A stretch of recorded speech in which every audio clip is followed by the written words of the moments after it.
de l'hôpital. Est-ce qu'il faut le faire ou est-ce que c'est prématuré encore une fois? Ben, écoutez, moi, je dirais oui à 2 conditions.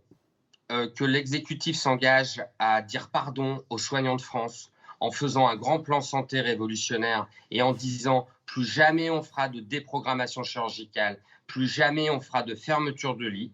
Moi, à ces conditions-là, je veux bien qu'on relâche tout, puisque de toute façon, vous savez, il y a 500 000 cas par jour. Bon, après, ça peut avoir des conséquences à l'hôpital quand même, hein, parce que les mesures restrictives, elles décalent un peu le pic, le plateau, ça décale un peu les hospitalisations. Et comme l'hôpital est déjà à bout, ça risque de rapprocher de nombreuses hospitalisations. Et vous voyez bien que M. Flao, qui est un expert vraiment très important, le dit.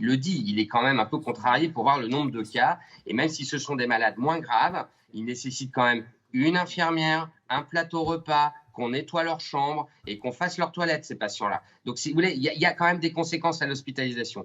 Mais ce que je voudrais dire, c'est que tout à l'heure, vous avez par exemple parlé du nombre de lits de réanimation.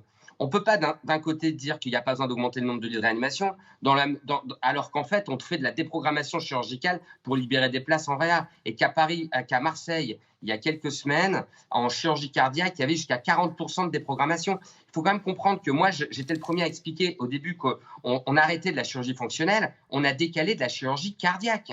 Donc en fait, il faut quand même bien comprendre qu'il ne faut pas prendre les Français pour des idiots. En tout cas, des gens comme moi et comme mon collectif Santé en danger empêcheront que le sujet santé soit glissé sur le tapis comme on essaye de se débarrasser d'un truc un peu encombrant.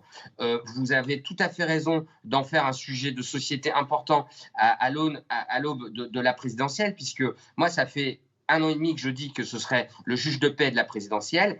Et si aucun candidat n'est capable de proposer aux Français un projet de société avec la France, la santé placée en son cœur, dépositaire du bouclier sanitaire dont on est en train de parler, qui est si défaillant, dépositaire des écosystèmes, du bien-être écologique, de la bonne bouffe, et dépositaire du lien social entre les Français. Vous vous rendez compte, madame, que pour les EHPAD, le médico-social, la médecine de ville, rien n'a été annoncé. Il y a Merci. l'autre jour,